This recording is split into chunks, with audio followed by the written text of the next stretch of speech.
come in a fully blackened out bag because they hate the sunlight and it kills them. So when we get enough worms itself, I will add the next 2 layers from here as well, so we can get more and more worms and go from there. But yeah, I'll show you later on, probably I'm going to say at least 6 months time, when I do the first harvesting of their castings. Castings is basically soil and worm poo.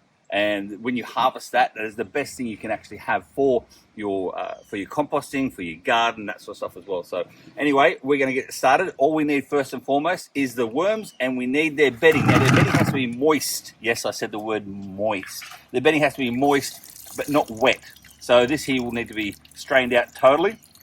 Once I strain it out, I'll put it in their bedding and then put the worms on there. And then we feed them pretty much periodically, once a week, maybe twice or 3 times a week, depending on how hungry they get, depending on what food we give them as well.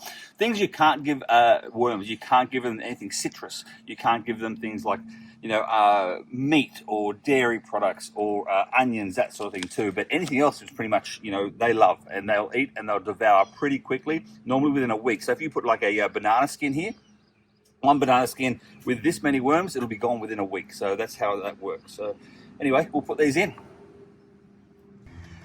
Okay, once the moist bedding is in place, we put the next layer on top, and this is where we're going to put the worms. But before we put the worms, we must do some nice compostable soil. Compostable is a real word. I looked it up the other day, so we're going to put a couple of handfuls in there as well. So put a couple of handfuls in, spread it around a fair bit, and then we're going to put the worms in very soon as well.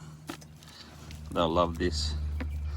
All right, these are the worms. Worms are Uncle Jim's Worm Farm. Apparently this is the best worm farm you can get in the good old US of A. So Uncle Jim's Worm Farm, not sponsored, but if you're looking to sponsor Uncle Jim, let me know. Yeah, so we put him in, and they should go straight to the bottom because it's, oh, look at them all. Look at them all. Look at all of them all. You want to see if there's, make sure there's a word out for me? Look at them all. Look at those worms. Look at those lovely worms. So these ones here, they're called red wigglers, and they're the best.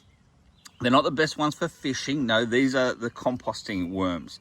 So they're not fishing worms, they're composting worms. As you can see, they don't like the sun at all. They're all trying to get away. They're trying to dig down, and that's where they're best to be, is to dig down. So I'm going to put the lid straight on this as well, so I don't harm them anymore, and let them dig down into their bedding, and we might give them some feed very soon. Okay, the first lot here, we got the scraps from where we just did the garden as well.